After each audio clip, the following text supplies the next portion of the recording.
ध्यान देने का। पीछे लुक द बोर्ड। अभी हम लोग पहला चैप्टर शुरू किए जिसका नाम है बाबू परिमेय संख्या। इंग्लिश में कहते हैं रेशनल नंबर। क्या कहेंगे? नंबर। हिंदी में कहेंगे परिमेय संख्या।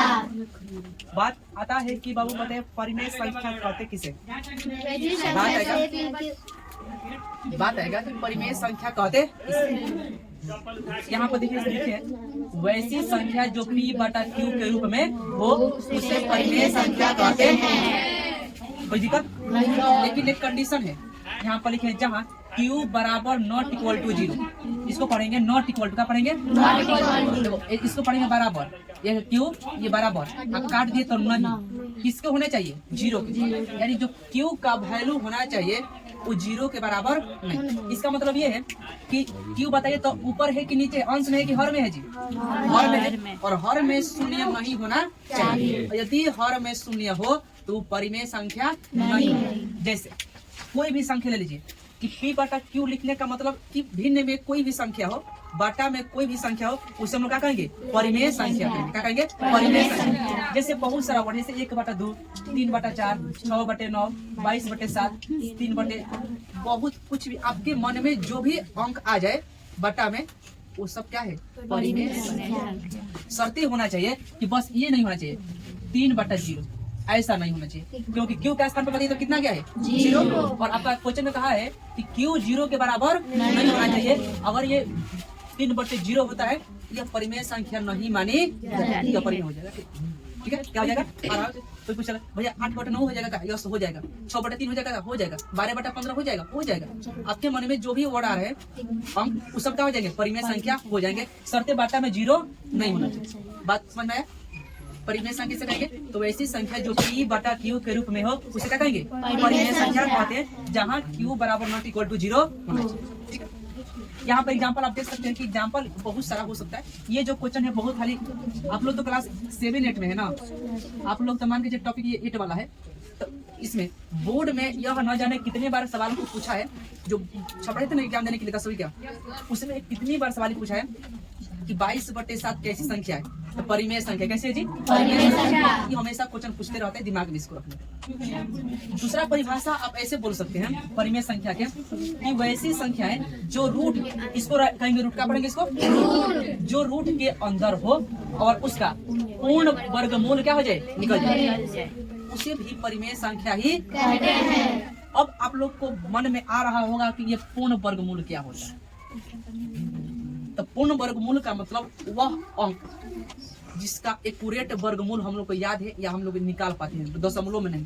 जैसे बताए 3 का एक्यूरेट वर्गमूल कितना होगा? 9 का एक्यूरेट वर्गमूल 3 पूरा निकल जाएगा ना। 16 का वर्गमूल 4। अच्छा 25 पूछा है किसका वर्गमूल है? 36 किसका वर्गमूल है? 49, 64। अच्छा इसको निकालेंगे तो 36/136 किसका वर्गमूल है जी? 6। अच्छा 121 किसका वर्गमूल है? यह भी निकल जाएगा। क्या ऐसा कोई संख्या है जिसका वर्गमूल ना निकले? सबका निकल जाएगा। तो इसको कहेंगे पूर्ण वर्गमूल। हम एक वर्ड लिखते हैं, आप बताइए कि रूट में 10 में है, क्या इसका एक्यूरेट वर्गमूल निकलेगा जी? नहीं सर। 10 का वर्गमूल निकलेगा? नहीं सर। पूर्ण वर्गमूल नहीं निकलेगा। इसलिए यह कैसी संख्या है? अपरिमेय है, परिमेय नहीं है। तो यहाँ से यहाँ तक जितने भी संख्या लिखे इसके अलावा बहुत अनंत संख्या है जो परिमेय संख्या होगी। बस उसका पूर्ण वह क्या होना चाहिए? पूर्ण वर्ग होना चाहिए। उसका वर्गमूल क्या हो जाना चाहिए? निकल जाना चाहिए। उससे भी हम लोग क्या कहेंगे? परिमेय संख्या का। ठीक है? अब यहाँ पर देखते हैं इसी का विपरीत है। परिमेय संख्या का जोड़वा भाई है अपरिमेय संख्या। परिमेय संख्या का जोड़वा भाई अपरिमेय संख्या। इसी का उल्टा कर दीजिए। यहाँ पर लिखते हैं वैसी संख्या जो P बटा Q के रूप में हो, यहाँ पर लिखेंगे रूप में नहीं हो, उसे अपरिमेय संख्या कहते हैं। ये होगा, ये नहीं होगा। अब यहाँ पर देखते हैं दूसरा परिभाषा में, यहाँ पर जैसे यहाँ दूसरा परिभाषा इसका लिखे ना, इससे यहाँ परिभाषा कि वैसी संख्याएं जो रूट के अंदर हो और उसका पूर्ण वर्गमूल निकले। यहाँ पर था वो पूर्ण वर्गमूल निकले, यहाँ पे पूर्ण वर्गमूल न निकले, उसे अपरिमेय संख्या कहते हैं। जैसे आप बताइए, देखिए पाई बहुत इंपोर्टेंट है। इसको क्या पढ़ेंगे बाबू? पाई। क्या पढ़ेंगे? पाई। ऐसे लिखते हैं, ऐसे करके ऐसे कर देंगे क्या हो जाएगा? पाई।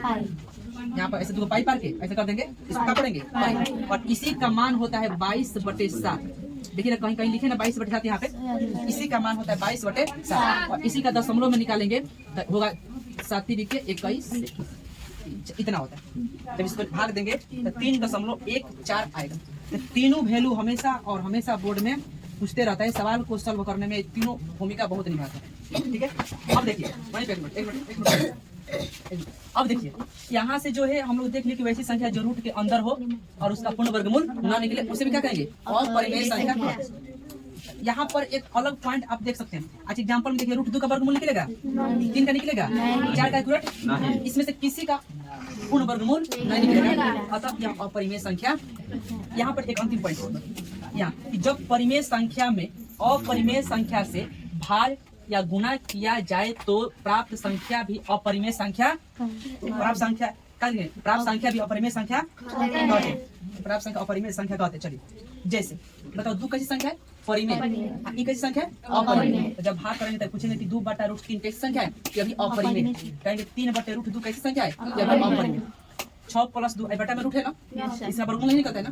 तो जब परिमेय में अपरिमेय से भाग करेंगे, भी कैसी संख्या है, अपरिमेय। कि जितनी भी संख्या है अपरिमेय का उदाहरण। हमारा एक छोटा सा टॉपिक था परिमेय संख्या और अपरिमेय संख्या। 1 मिनट में एक इसको रिवीजन करवा दें। परिमेय संख्या वैसी संख्या होती है जो p/q के रूप में हो, लेकिन जहाँ उस q का वैल्यू क्या होना चाहिए, 0 नहीं होना चाहिए। ठीक है, उसे हम क्या कहेंगे, परिमेय संख्या। ये सब एग्जांपल आप देख सकते हैं। इसके अलावा अनंत अपरिमेय संख्या, परिमेय संख्या के एग्जांपल है। दूसरा परिभाषा बोल सकते हैं वैसी संख्या जो रूट के अंदर हो और जो पूर्ण वर्गमूल जिसका निकल जाए, उसे भी क्या कहेंगे, परिमेय संख्या। जैसे कि एग्जांपल आप लोग देख सकते हैं। दूसरा इसी का जुड़वा भाई अपरिमेय संख्या, वैसी संख्या उसमें था इसमें नहीं है, वैसी संख्या जो p/q के रूप में नहीं है उसे अपरिमेय संख्या कहते हैं। या वैसी संख्या जो रूट के अंदर हो और उसका पूर्ण वर्गमूल न निकले, उसे भी अपरिमेय संख्या कहते हैं। यहाँ पर आप एग्जांपल देख सकते हैं। यहाँ पर लिखे कि जो परिमेय संख्या में अपरिमेय संख्या से गुणा करेंगे या भाग करेंगे, जो प्राप्त संख्या होगा वो भी क्या होगा, अपरिमेय संख्या होगा। इसका एग्जांपल यहाँ पर आप देख सकते हैं। कल इस पे हम MCQ क्वेश्चन करवाएंगे, इसको कल पूरा जो है नोट कर लीजिए, याद करके आना है। कल आते तो पहले पूछेंगे और इसमें बहुत सारी चीज पढ़ना है। ठीक है, कल के क्लास में हम आपको बताएंगे। इसमें किसी को भी दिक्कत हो तो पूछिए, किसी को दिक्कत। तो फिर आज हम लोग इस टॉपिक को यहीं पे समाप्त करते हैं और मिलते हैं फिर एक नई क्लास में। और मेरे जितने भी सोशल मीडिया के थ्रू जितने भी मेरे दोस्त, मेरे भाई बहन वीडियो को देख रहे हैं, आप लोग को वीडियो अच्छा लगा तो वीडियो को ज्यादा से ज्यादा शेयर कीजिए। और जो भी क्लास 6 में है, 7 में है, यानी 10th तक ले जो भी है, बहुत इंपॉर्टेंट टॉपिक है, बहुत एग्जाम में भी काम करते हैं, बोर्ड के एग्जाम में बहुत इसे क्वेश्चन आते रहते हैं। तो जितने भी हैं वो सभी इस वीडियो को देख सकते हैं, इसका फायदा उठा सकते हैं। चलिए मिलते हैं, आज के लिए इतना ही, मिलते हैं एक नई वीडियो में। आज के लिए इतना ही, जय हिंद।